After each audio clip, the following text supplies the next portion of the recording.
Bonjour à tous, soyez les bienvenus sur LCI. C'est l'heure de votre grand dossier. C'est une honte, c'est une tâche pour le pays. Marine Le Pen est en guerre contre les juges, contre un système. 24 heures après le prononcé de sa peine, qui lui ferme quasi définitivement les portes de l'Élysée en 2027, sa colère n'est pas retombée. Regardez, du tribunal à l'Assemblée nationale, en passant aussi par les plateaux de télévision, celle qui se voyait déjà présidente l'a promis, rien ne va l'arrêter. Jacques Toubon, ancien ministre de la Justice et ancien défenseur des droits, est notre invité dans ce grand dossier.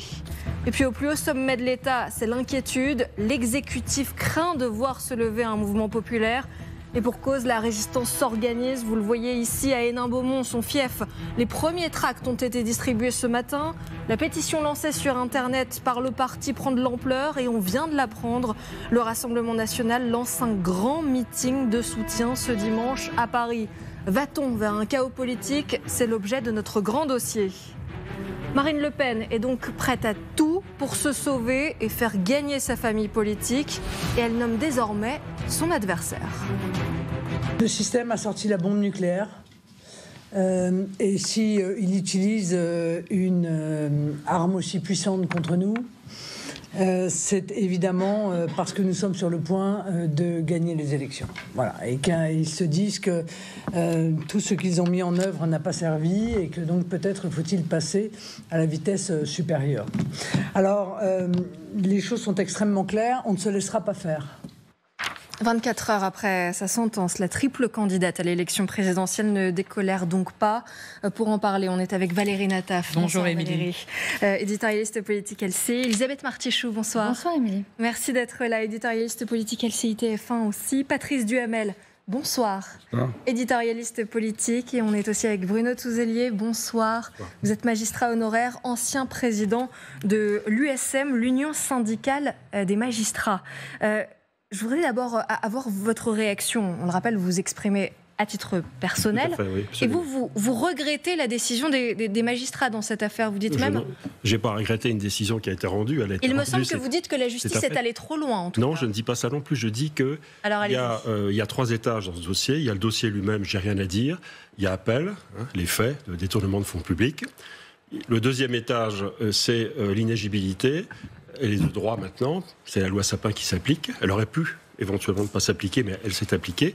Il y a un 3e étage, et c'est là où je me pose des questions, c'est la motivation sur l'exécution provisoire, c'est-à-dire l'exécution immédiate de la peine d'inéligibilité qui est prononcée notamment contre Madame Le Pen, parce que il y a 2 raisons qui sont invoquées qui me paraissent ne pas être véritablement assises sur des considérations purement juridiques.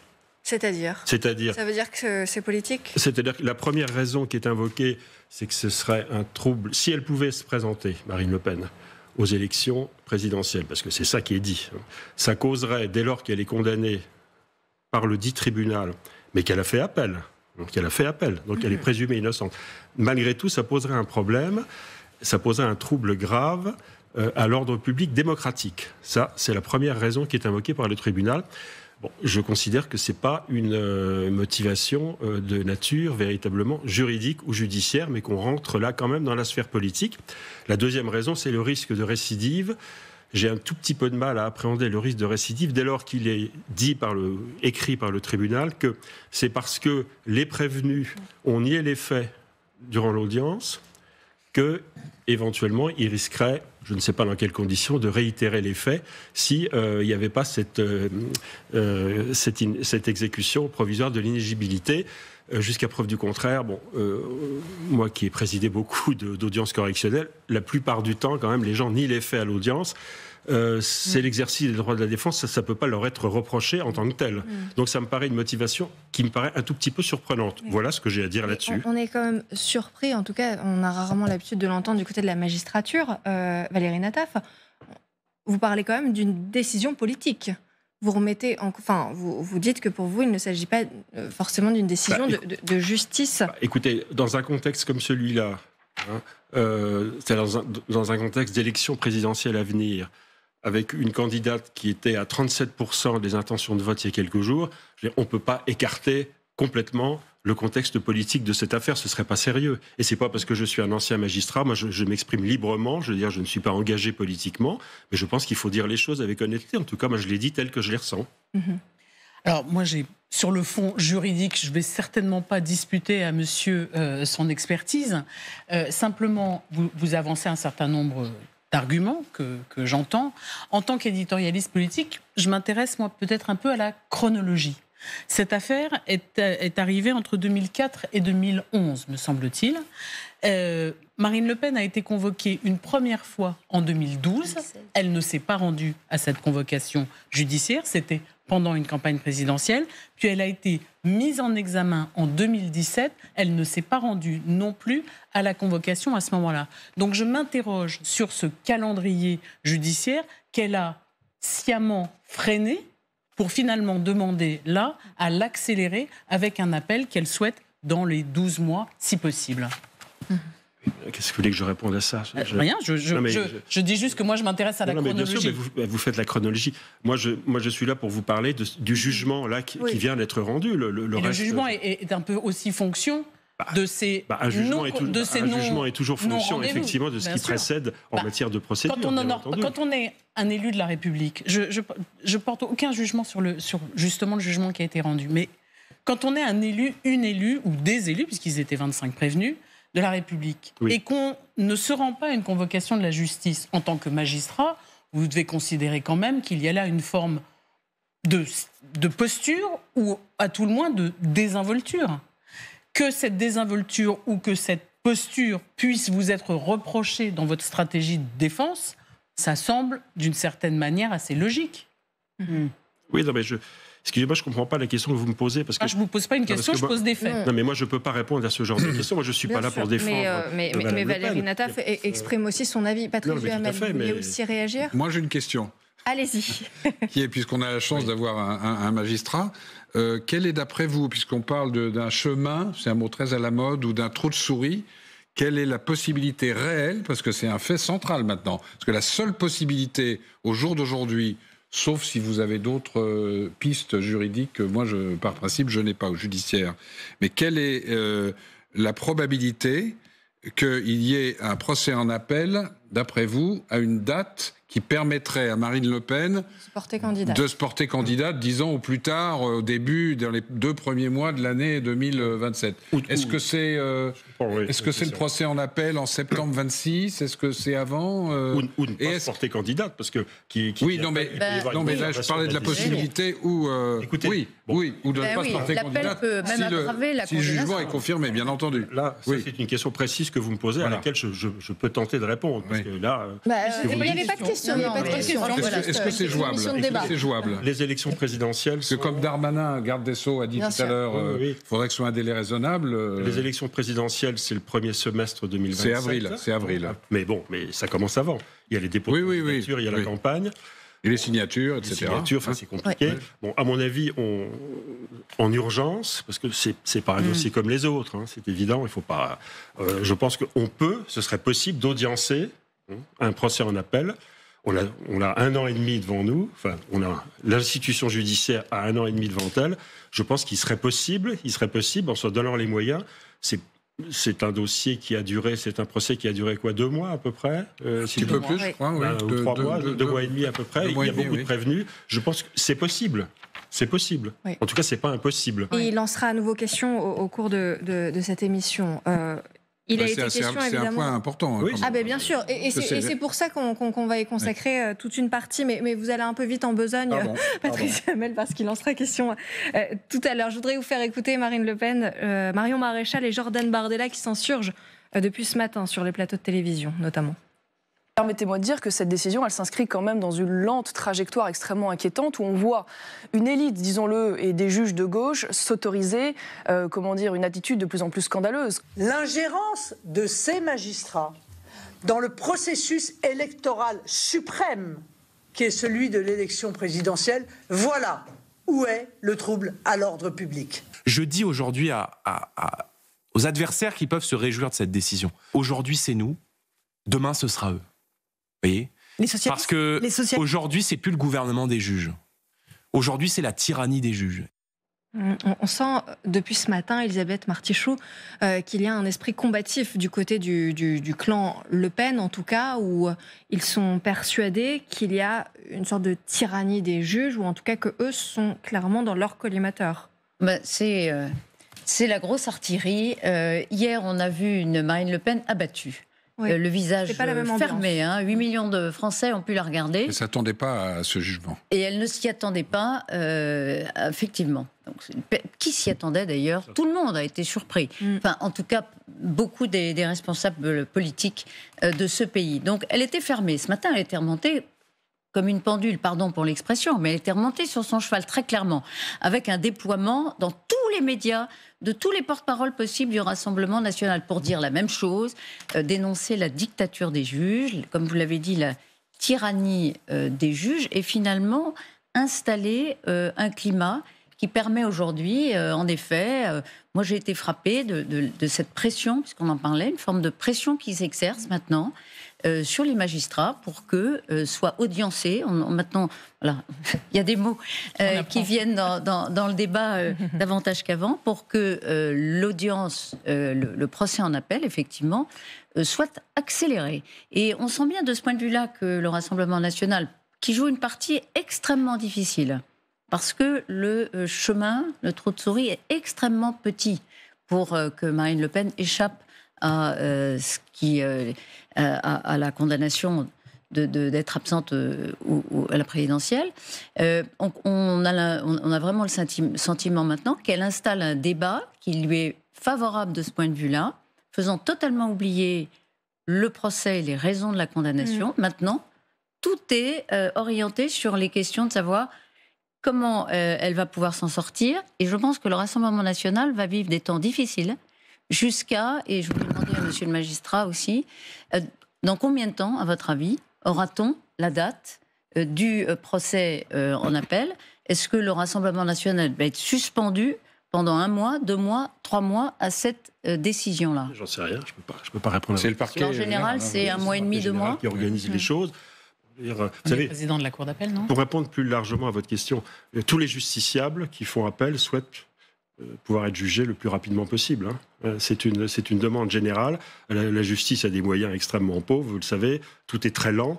Bon, c'est un dossier un peu exceptionnel, mais c'est un dossier parmi d'autres. J'imagine que le parquet général peut... Parmi de très nombreux autres, ce qui explique que ce soit compliqué à caler dans un délai court, parce qu'il y a un embouteillage extraordinaire. Elisabeth, y compris celui du MoDem, d'ailleurs, sur le même sujet, des assistants parlementaires. Alors, est-ce qu'il va passer celui du RN avant le MoDem? Parce que précisément, l'enjeu, c'est de savoir si Marine Le Pen se présente ou pas à la présidentielle.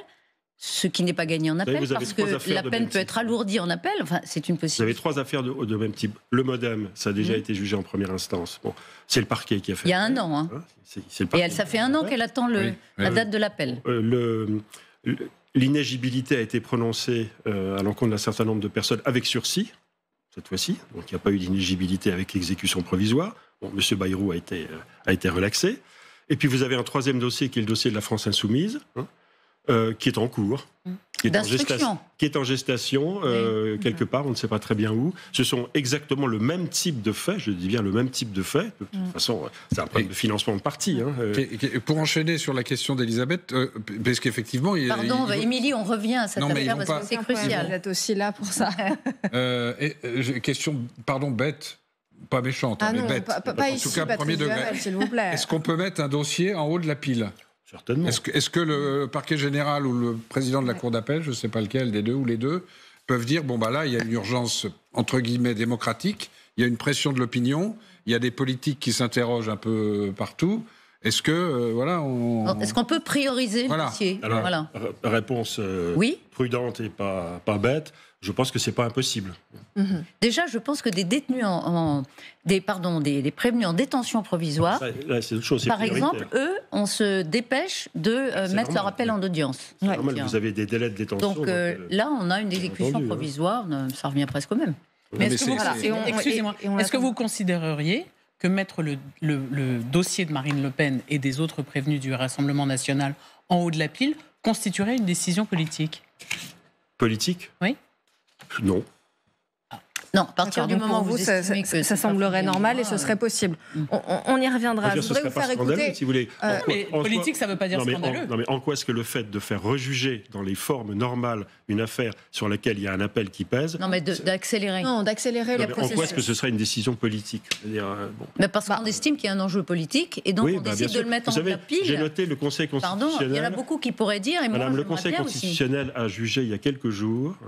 indirectement sur ces problèmes d'inéligibilité. J'ai noté la phrase parce qu'il a parlé des problèmes, des conséquences disproportionnées sur la liberté de choix de l'électeur que peuvent avoir un certain nombre de décisions de ce type. Donc je pense que de ce point de vue-là, effectivement, on n'est pas dans le politique pur, on n'est pas dans le bassement politique, mais effectivement, il peut y avoir certaines priorités, mais il y en a d'autres. Il y en a d'autres. La sécurité des Français, les dossiers criminels, ils sont tout aussi prioritaires. Vous en auriez tenu compte, vous, de ce calendrier politique, si vous aviez eu à délibérer avec la présidente du tribunal? Vous auriez dit, effectivement, il y a une échéance électorale. Si vous voulez, moi, si j'avais eu à délibérer sur ce dossier, je ne le connais pas, j'aurais délibéré sur le fond du dossier, sur la gravité des faits, et si j'avais décidé qu'il fallait effectivement une exécution provisoire, j'aurais fait en sorte de la motiver de la manière la plus judiciaire et la plus juridique possible. Voilà ce que je peux répondre à votre question. Et pendant qu'on parlait, Guillaume Chiez nous a rejoint. Bonsoir Guillaume, merci d'être avec nous. Vous êtes du service police-justice TF1. Je voudrais vous faire écouter un extrait qui va sans doute, où vous allez justement pouvoir nous éclairer. C'est à l'Assemblée nationale tout à l'heure, Jean-Philippe Tanguy, député RN de la Somme, et qui s'en est pris au juge, et ce que le garde des Sceaux n'a pas apprécié. Écoutez cet échange. Il y a des tyrannies qui enferment leurs opposants. Il y a désormais des juges tyrans qui exécutent l'état de droit en place publique. Voilà les magistrats qui refusent à Marine Le Pen le droit effectif à l'appel, à la présomption d'innocence qu'elle confère. Vous avez sans doute oublié d'apporter votre soutien aux magistrats menacés depuis hier. Et qu'en démocratie, il est inacceptable que des personnes puissent menacer physiquement des magistrats. Il me semble que quand on réclame l'état de droit, ça vaut pour tous les magistrats libres et indépendants de ce pays. Voilà, et on entendra dans un instant Marine Le Pen qui dit qu'elle trouve qu'il est scandaleux que les magistrats soient menacés, parce que justement, on sait depuis hier, Guillaume, que la juge en question, en tout cas qui a prononcé le jugement, est sous protection. Est-ce qu'on en sait plus ? En fait, elle reçoit des menaces depuis hier, depuis qu'elle a annoncé elle-même le jugement, des menaces qui sont majoritairement sur les réseaux sociaux, qui la visent elle en particulier, mais qui visent aussi les trois magistrats en fait qui composaient la cour, puisque elle n'est pas seule à prendre la décision. Exactement, ils sont trois à prendre cette décision, mais c'est elle qui est vraiment jugée, avec des mots, on a entendu M. Tanguy le dire, juge tyran. Sur Internet, on lit bien pire, juge rouge, vermine. Un internaute dit même qu'il a son adresse, qu'il peut la donner si jamais quelqu'un veut lui rendre de visite. Donc cette adresse a même été partiellement dévoilée. La préfecture de police a donc décidé de mettre en place des patrouilles autour de son domicile.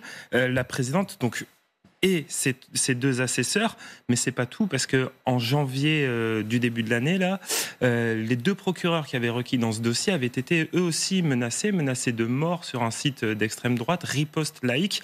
Le parquet de Paris avait ouvert une enquête qui est toujours en cours, et là, dans les heures qui viennent, le parquet devrait aussi ouvrir une enquête sur les menaces qui visent la présidente, ses deux assesseurs, et peut-être aussi des menaces vers les procureurs qui continuent. Oui, merci beaucoup Guillaume. Est-ce qu'il faut s'attendre... Oui, vous vouliez réagir ? Vous savez, les réseaux sociaux sont un enfer de menaces et de violences.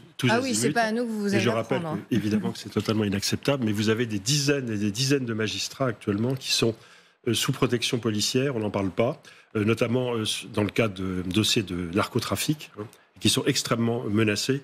Il y a quelques mois, le procureur général de Douai a été directement menacé près de chez lui. Donc, si vous voulez, malheureusement, c'est quelque chose qui se développe, j'allais dire, quel que soit le contexte, et quel que soit le contexte politique, ou quel que soit le contexte délinquant ou criminel. Bien sûr, mais est-ce qu'on ne met pas de l'huile sur le feu, néanmoins, quand on entend Marine Le Pen ? Alors, on le rappelle, qui a dit ce matin qu'il était scandaleux que les magistrats soient menacés. Mais elle a quand même tenu des propos depuis hier où elle insiste sur une magistrature qui veut sa tête, qui prend des décisions politiques. En quelque sorte, le mal est fait, Valérie Nataf. Non, parce que il y a vous pouvez le voir des deux côtés, mais enfin, il y a une théorie politique qui consiste à dire que c'est le système qui a précipité les condamnations qui sont intervenues hier dans le dont jugement. Elle fait partie. Non mais j'essaye de tenir ma ligne. Pardon. Pardon, c'est pas facile. Je fais attention à ce que je dis. Vous allez y arriver. Donc, dans la mesure où elle s'en prend au système, elle ne désigne pas tel ou tel à la vindicte, elle parle d'un système. Ceux qui l'entendent, en revanche, considèrent que ce qu'elle désigne à la vindicte, c'est ce système, ce sont un certain nombre de personnalités, dont les 3 juges qui ont délibéré et rendu jugement. Donc il y a là une ambiguïté qui est difficile à défendre pour ceux qui accuseraient Marine Le Pen, mais difficile aussi à accepter pour les magistrats qui sont l'objet de ces menaces. Il me semble quand même qu'elle a directement nommé la juge dans l'interview de Gilles Boulot hier sur TF1. Elle nommait juge, et par exemple Jean-Philippe Tanguy, dans son style assez relâché mais très offensif, tout à l'heure, devant la représentation nationale, à l'Assemblée, a désigné des juges qui organisent une vendetta, je ne sais plus quel était des juges, un carteron de juges qui... Bon, écoutez, ça, c'est pas critiquer une décision de justice. C'est s'en prendre nommément à des juges. On confond la décision de justice, on personnalise et on désigne à la vindicte populaire des personnes qui ont effectivement délibéré. D'abord, ils sont pas. La présidente en prend plein la tête. Ils sont 3. Oui. C'est collégial, mais je trouve que ça, c'est assez compliqué parce que dans le fond, juste un tout petit mot. Je ne sais pas si je vais tenir ma ligne, mais c'est difficile en démocratie parce que on voudrait s'épargner ça. Parce que quand on critique la justice et quand on prend à des juges, oui, ça n'est pas du trumpisme, mais c'est un risque de trumpisme. Oui, et ça commence là, effectivement. Et donc, est-ce qu'il faut éviter de les critiquer pour ne pas donner prise à cela et du coup, ne pas faire vivre le débat? Ou est-ce qu'il faut les critiquer et donner prise à cela? Vous voyez ce que je veux dire? Je trouve que c'est compliqué en ce moment. Je vous laisserai réagir dans un tout petit instant, Patrice Duhamel. Je suis désolée, on revient dans un instant. Merci beaucoup d'avoir été avec nous, Bruno Touzelier. On reviendra sur ce chaos. Y aura-t-il chaos politique ou pas? Ce qui est certain, c'est que la résistance s'organise, notamment du côté d'Hénin-Beaumont. On ira dans le fief de Marine Le Pen, où vous verrez que les premiers tracts ont été distribués ce matin. À tout de suite dans le grand dossier.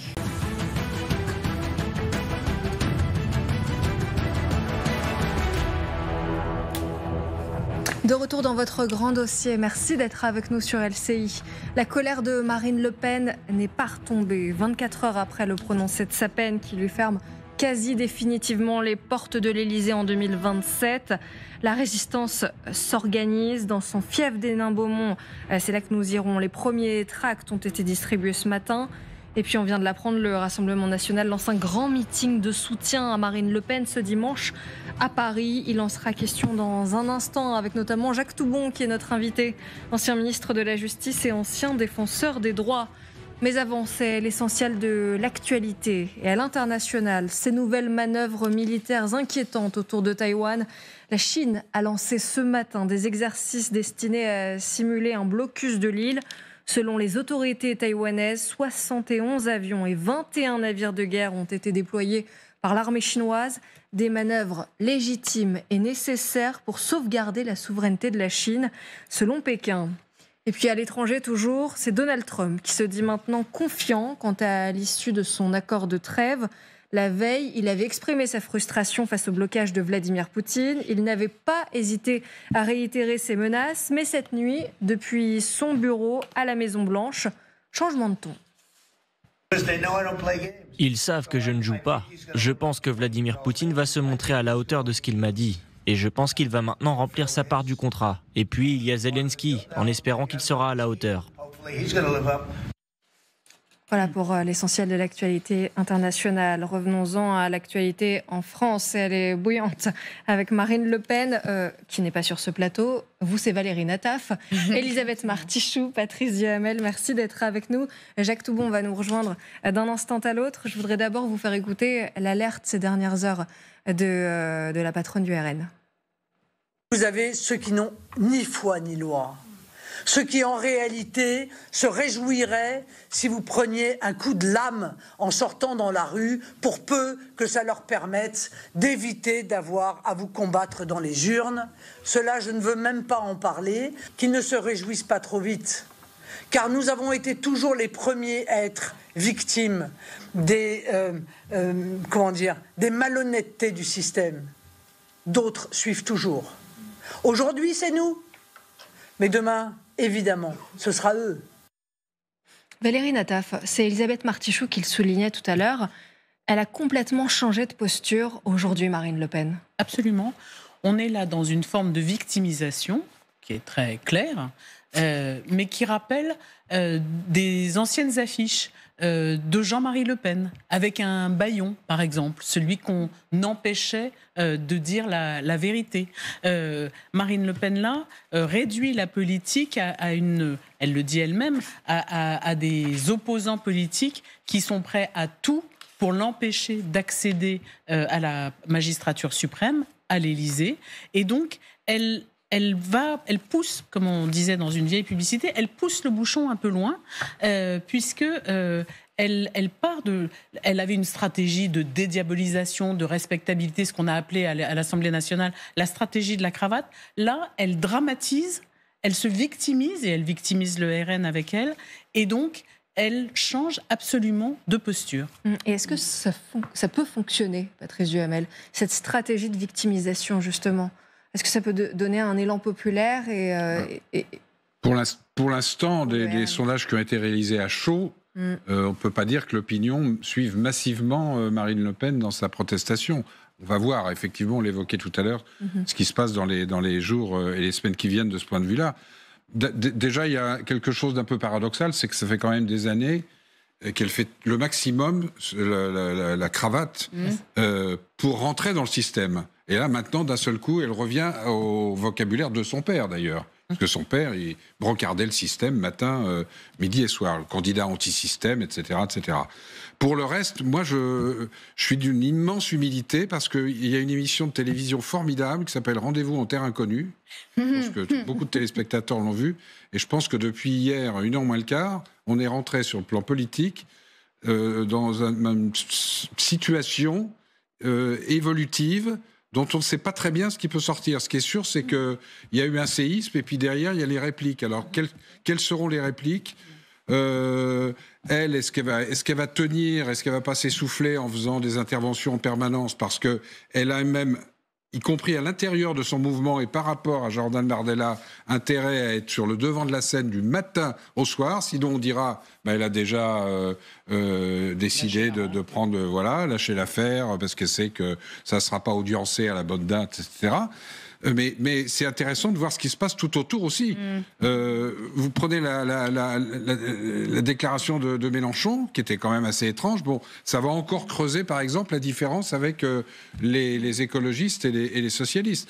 Ce qui se passe à droite, ça va être intéressant, parce que si Marine Le Pen n'est pas candidate, il y a un risque fort, ou une possibilité forte, que les candidats potentiels à la présidentielle de la droite, Retailleau, Wauquiez, etc., cherchent à récupérer les électeurs du RN. Donc il y a une possibilité de droitisation de la droite. Donc ça peut bouger absolument dans tous les sens. Donc je trouve que, moi, personnellement, les pronostics, je ne sais pas. Je sais simplement, je ne sens pas, parce que vous me posez la question, une mobilisation populaire dans la rue. Mais, on l'évoquait tout à l'heure, l'exécutif, Élysée et Matignon, sont très inquiets du climat général. Oui, et notamment depuis hier. Voilà. Donc ils ont appelé les ministres, etc., à l'apaisement. Oui. Bon, alors, on va voir ce que ça donne. Mais... Vous parliez de Laurent Wauquiez, justement. Lui, il n'appelle pas à l'apaisement. Et vous parliez aussi de rendez-vous en terre inconnue. Lui, c'est plutôt rendez-vous en quoi, en 2027 Non, c'est pas le 17. Non, c'était même plutôt rendez-vous en dictature ou presque, parce qu'il dit que ça donne un coup à la démocratie. Écoutez-le. Il n'est pas sain que dans une démocratie, une élue soit interdite de se présenter à une élection. Et je trouve que les débats politiques, ils doivent être tranchés dans les urnes. C'est les Français qui doivent décider. Et c'est comme ça, normalement, que ça doit se passer. Et là, cette décision, nécessairement, va avoir un poids très lourd sur le fonctionnement de notre démocratie. Pour moi.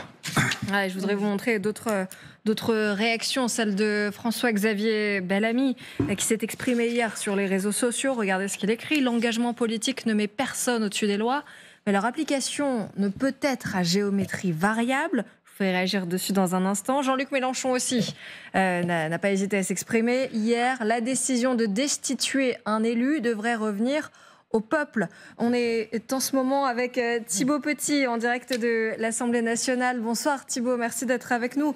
Vous qui êtes sur place, vous en êtes rendu compte, la décision crée des remous et pas seulement au sein du Rassemblement national.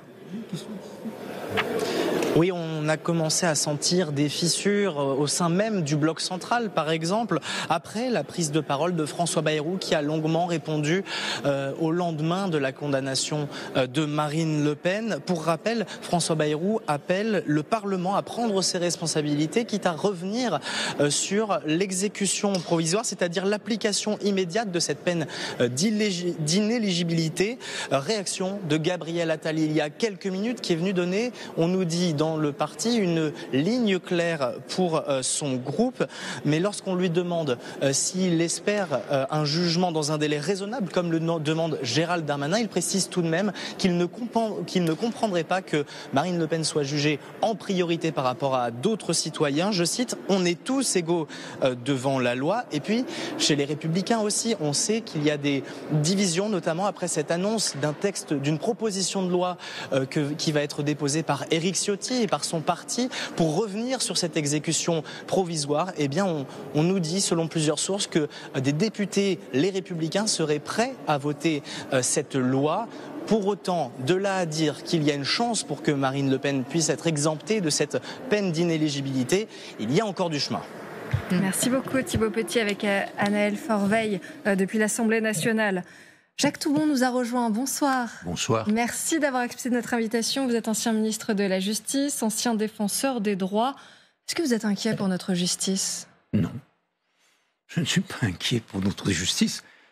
Je suis inquiet pour la manière dont les politiques, clairement, et puis derrière eux, le système d'information, et puis derrière le système d'information, les citoyens, font, à mon avis, un très faux débat sur ce sujet. Et moi, je veux bien que on transforme tout en conflit, en erreur, en faute, en chaos, comme c'est dit dans les paroles de Marine Le Pen. Mais dans cette situation-là, nous sommes devant une position juridique qui a été prise par ceux qui devaient la prendre, c'est-à-dire les juges. Et cette position, elle était celle que la loi leur permet de prendre.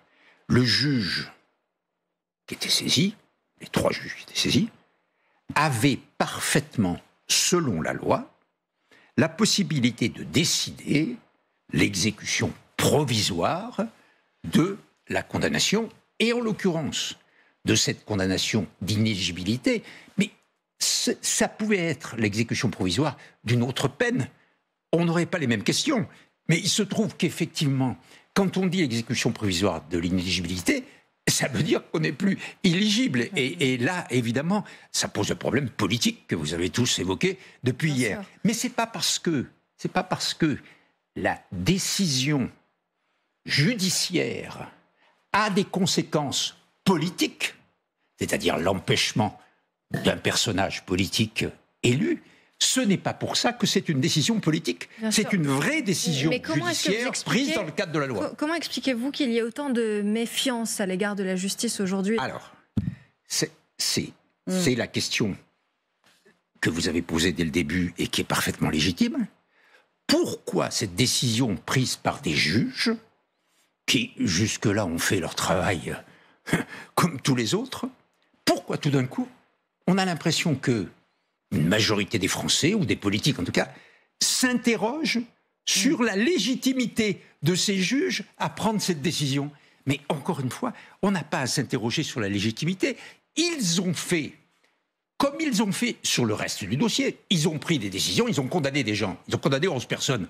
Personne ne dit rien sur ces condamnations. Eh bien, ils ont pris la décision sur l'exécution provisoire exactement dans les mêmes conditions, en vertu des mêmes pouvoirs, qui sont les pouvoirs des juges, et que, je crois, c'est vraiment quelque chose d'essentiel.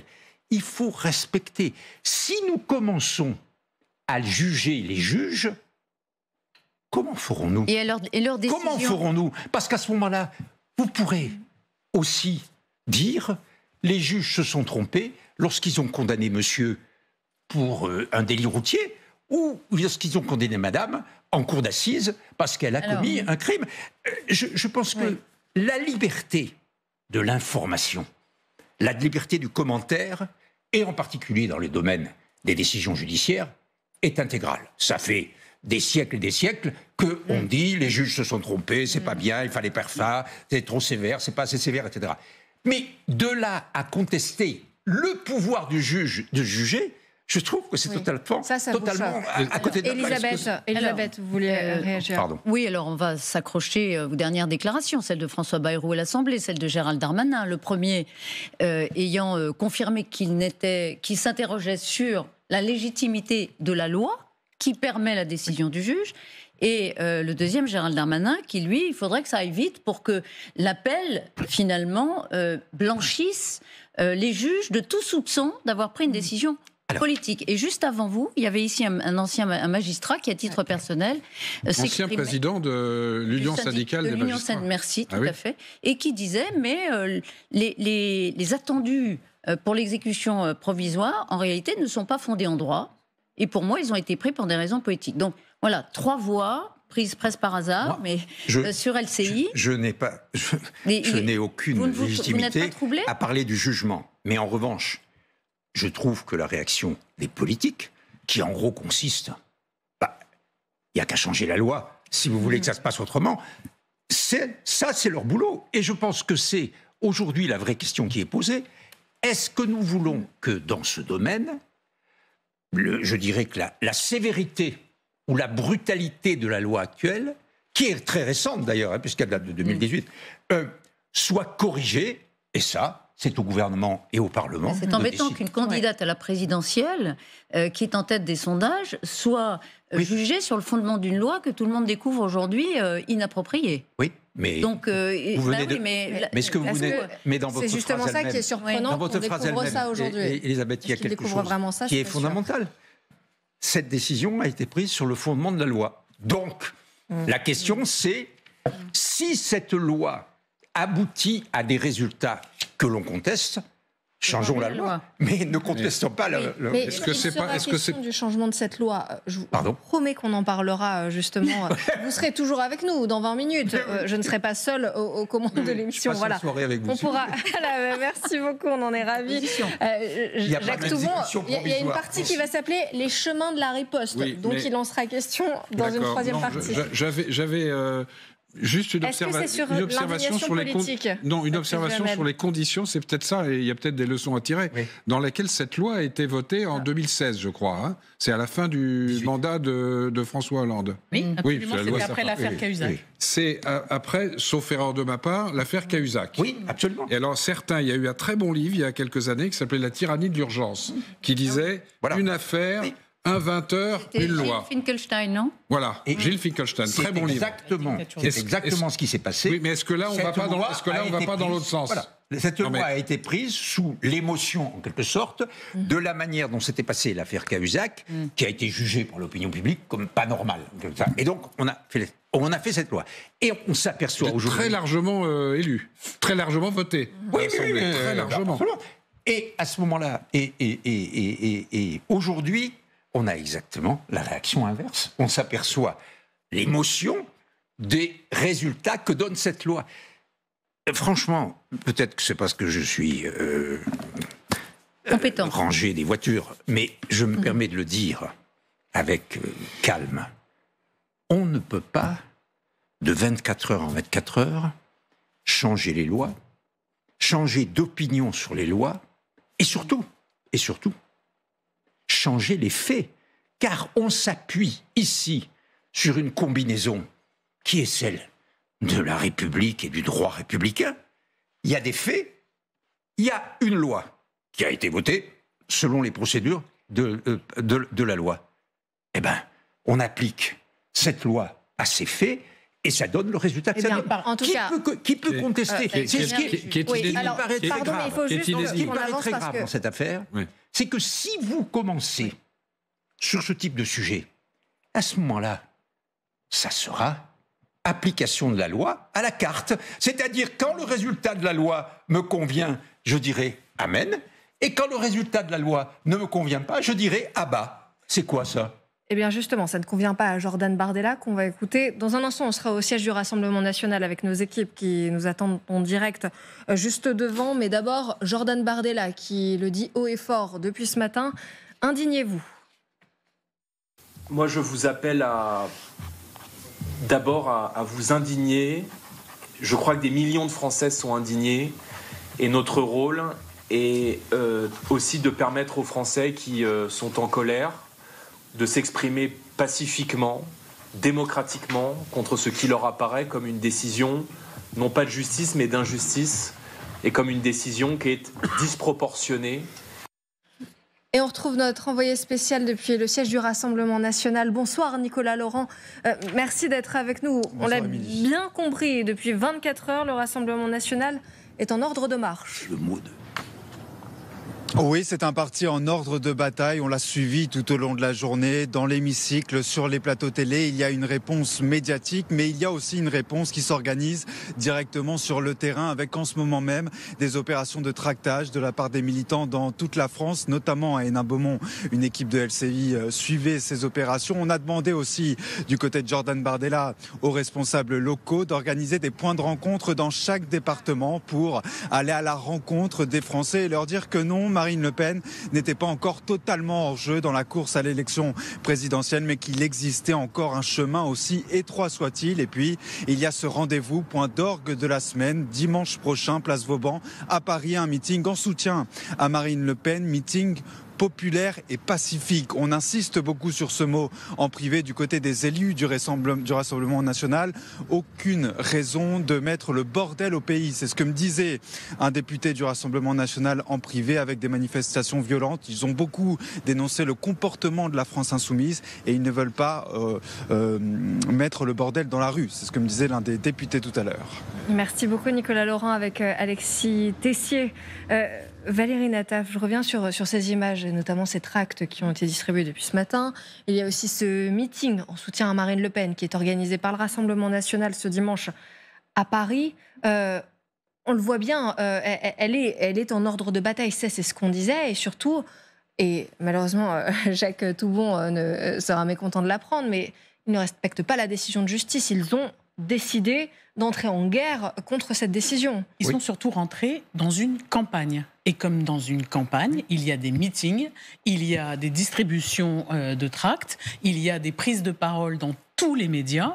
Le Rassemblement national, considérant qu'une injustice lui a été faite, est rentré en campagne. On l'a vu ce matin, c'était le lancement d'une campagne devant tous les députés, avec Jordan Bardella, le président du parti, Marine Le Pen, la chef du groupe parlementaire à l'Assemblée. Et donc, les voilà lancés en campagne, en disant, bien sûr, que cette campagne était pacifique, mais consistait à dire qu'ils étaient indignés et mobilisés. Il s'agit d'exercer une forme de pression, non pas sur les juges, mais sur l'opinion publique, pour que l'opinion publique embraye. Je pense que ce matin, les responsables du Rassemblement national ont été un peu dépités de voir les premiers résultats des sondages qui donnent une majorité en faveur de la décision de justice qui a été rendue. Mais Valérie, oui, c'est vrai. Moi je trouve que on va les voir ce Français sondage d'ailleurs. Sont des gens extrêmement raisonnables, rationnels et, c'est le cas de le dire, justes.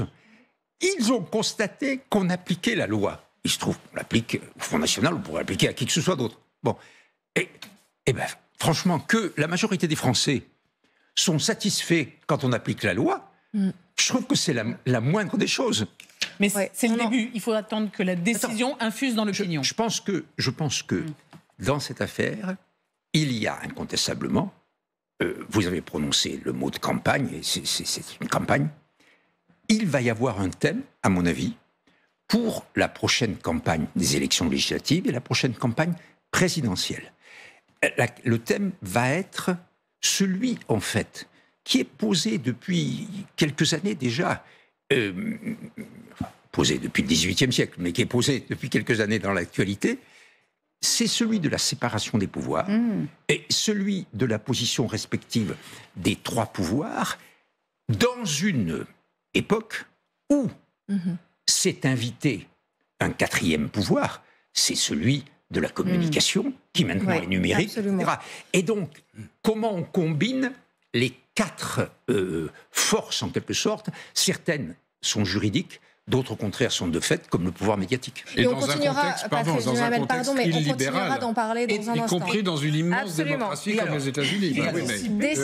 Décidément, vous n'écoutez rien aujourd'hui. Jacques Toubon, pardon, mais vous me l'avez promis, vous serez là en troisième partie. Qui était très très juste. Mais justement, c'est un excellent teaser. Vous allez pouvoir répondre dans un tout petit instant. Et on parlera de ce sondage, justement, que vous avez mis sur la table. Merci. Valérie Nataf, et vous verrez que une majorité des Français, en tout cas, qui ont été interrogés dans ce sondage, se disent d'accord avec cette décision de justice. A tout de suite sur LCI. Et vous allez vous calmer. Hein.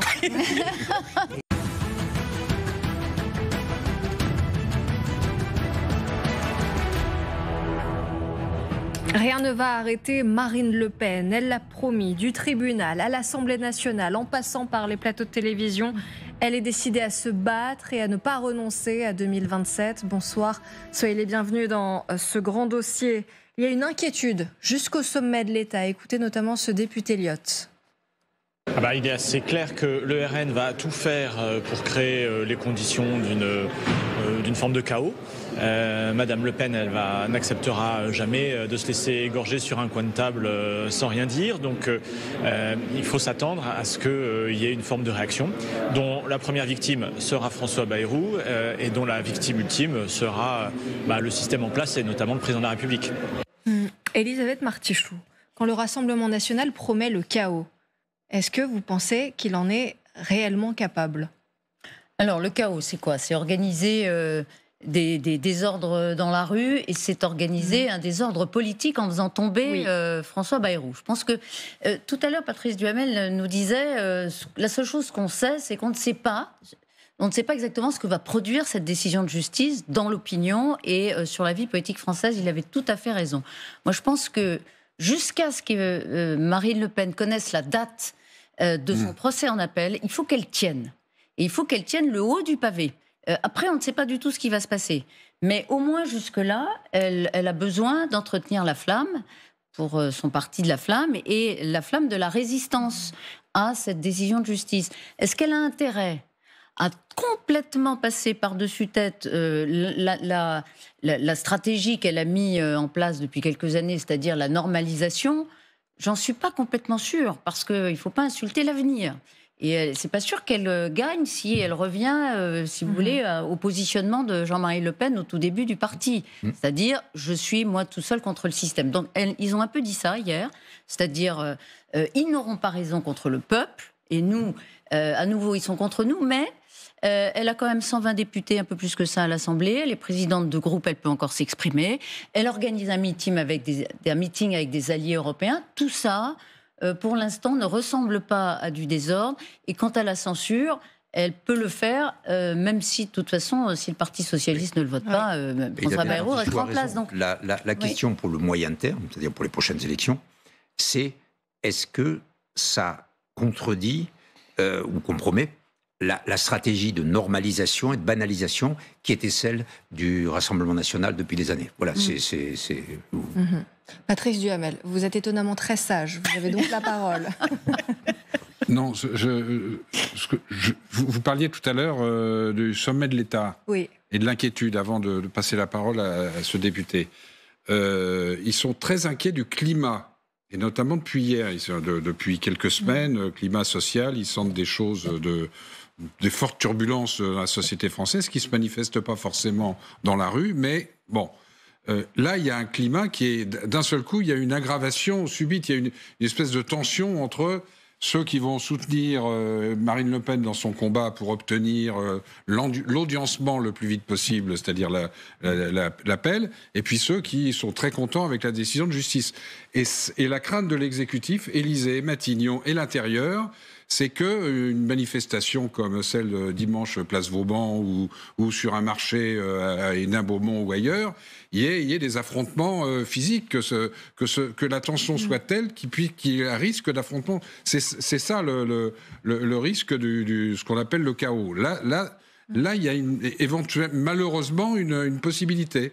C'est vrai que le climat, on a un climat très tendu à l'heure actuelle, c'est la vérité. Et cette affaire met les choses ça cristallise à un niveau d'électricité, si j'ose dire, très, très important. Alors que les Français veulent de l'apaisement. Alors que, comme on l'a dit depuis le début, c'est une affaire de droit et c'est une affaire, je dirais, simple et dont la solution est simple. Mais c'est quand même extraordinaire ce qui se passe pour Marine Le Pen. Vous parlez de raison, Jacques Toubon. Or là, on est dans le domaine des émotions. Oui, absolument. C'est bien ce dont on parle. S'il y a des manifestations dans la rue, c'est sous le coup de l'émotion. Et même de passion. Absolument. Presque plus que l'émotion. C'est même François Bayrou qui le dit ces dernières heures. Si Marine Le Pen ne peut pas se présenter, il y a un risque de choc dans l'opinion. Alors justement, je voudrais avoir votre avis puisqu'on regarde. Regardons tous les éléments, Jacques Toubon, si vous le voulez bien. Mais je n'aurais pas dit ça, voilà. Regardez justement ce sondage qui vous rassurera peut-être. Vous allez nous le dire. Mais voilà, un certain nombre de Français ont été interrogés sur cette décision de justice. 35% des sondés se disent choqués par la décision de justice et 65%, donc plus de la moitié des personnes interrogées, se disent satisfaits ou indifférents. Est-ce que ça, c'est de nature à vous rassurer quand on voit que les finalement, Français, il n'y a que 35% qui sont choqués? Les Français, encore une fois, sont plus raisonnables que leur classe politique. Et quand on regarde la suite du sondage... Mais quand on regarde la suite. Je ne vais pas dire que c'est nouveau, mais c'est le cas. Aujourd'hui, ça se démontre encore. C'est vous qui parliez justement de ce sondage, Valérie. Pour plus de la moitié des sondés, Marine Le Pen a été traitée comme n'importe quel justiciable. Ça, c'est assez intéressant. Et pour 46%, elle a été jugée plus durement pour des raisons politiques. Malgré tout, il y a une majorité des sondés qui pensent que c'est une décision plutôt juste. Oui, et 6 sur 10 considèrent que la condamnation de Marine Le Pen n'est pas un handicap pour le Rassemblement national. Sous-entendu, il y a une solution. Le Rassemblement national pourra avoir un ou une candidate le moment venu lors de la présidentielle, malgré la condamnation de Marine Le Pen. Ce que je trouve intéressant, c'est effectivement la passion égalitaire française. C'est que tout le monde doit être égal, doit être à égalité devant la loi. Et pour cela, pour l'instant, je le répète, je voudrais être prudent. La décision ne date que d'hier. Et pour l'instant, toutes les passions sont exprimées. Il faut le temps, les conversations, ce week-end, les marchés, les dîners ou les déjeuners de famille. Tout cela va produire peut-être une autre opinion. On n'a qu'un instant, une seule photographie. Attendons quelques jours avant de se rendre compte de où se trouvent les Français sur cette question. À l'heure actuelle, ça correspond à ce qui est tout de même l'opinion profonde des Français. Les politiques et les citoyens ordinaires doivent être traités de la même façon. En l'occurrence, voilà. Et de ce point de vue, ils trouvent que c'est normal. Voilà. Mais attendons. Peut-être que l'opinion, elle peut être volatile et elle peut bouger. Sous l'effet des campagnes, puisque et alors, ça pose la question des campagnes qui sont actuellement menées. Voilà. Oui, Jacques Toubon, est-ce que vous avez été troublé par le trouble de François Bayrou ? Le Premier ministre, on le rappelle, s'est dit troublé. En tout cas, c'est ce que son entourage a déclaré à nos journalistes. Je vous ai dit tout à l'heure que moi, je n'aurais pas employé ce mot en tant que chef du gouvernement. Je pense que le devoir du chef du gouvernement et de tous ceux qui dirigent le gouvernement, c'est de l'application la plus stricte de la loi, ce qui est le cas aujourd'hui. Moi, je n'arrive pas, je me permets de le dire, et je ne suis pas Premier ministre, je n'arrive pas à être troublé par l'application de la loi. Au contraire, moi, quand on applique la loi, je dis, c'est bien, parce que c'est quand même ça, la République, c'est quand même ça, la hiérarchie des normes entre la Constitution, les lois, les décrets, etc. Et que on peut avoir toutes les opinions qu'on veut, hein, bien sûr. On peut être d'accord, on peut être touché, on peut être mécontent, etc. Mais si on a une responsabilité politique, et en l'occurrence, chef du gouvernement, la première chose à faire, c'est d'appliquer les institutions à la lettre et dans leur esprit. Or, en l'occurrence, les institutions, c'est en tout cas moi c'est à quoi j'ai assisté depuis hier, ont fonctionné dans l'esprit des institutions, et en particulier des relations entre ces trois pouvoirs que sont l'exécutif, le gouvernement, le législatif, le Parlement, et le judiciaire, les juges. Et de ce point de vue, ça veut dire que cette affaire a ceci d'intéressant, c'est qu'elle montre que notre République et ses institutions fonctionnent pas mal, et que, moi, ce que je me permets de demander, c'est que, modestement, c'est qu'on ne mette pas de l'huile sur le feu et qu'on laisse ces institutions qui ont fait leur preuve fonctionner normalement sans jeter d'huile sur le feu. Et là, c'est sûr que la campagne dont Elisabeth et Valérie parlaient, et ça va chauffer à blanc la société française. C'est ça le risque. Donc, juste un mot sur Bayrou. Un tout petit. Hein. Oui, mais très rapide. Il y a un peu d'hypocrisie dans la mesure où, bon, certes, moi, je n'ai pas été spécialement choqué parce qu'on sait ce qu'il pense depuis longtemps. Il l'a dit 10 fois avant d'être Premier ministre. Après, doit-il le dire quand il est Premier ministre ? Voilà. C'est une vraie question. Mais en même temps... C'est notre question, c'est vrai. Non, mais c'est pour ça, absolument. La représentation nationale, en plus. Ah oui, non, mais là, c'était sur le trouble, là, le troublé, l'adjectif troublé. C'était pas sur l'Assemblée. Merci, Jacques Toubon. Franchement que les politiques, et en particulier les plus élevés, ont intérêt dans cette affaire à ne pas faire trop de commentaires, parce qu'un jour ou l'autre, ça leur reviendra, et peut-être pas de la meilleure manière. Merci d'avoir été notre invité dans ce grand dossier.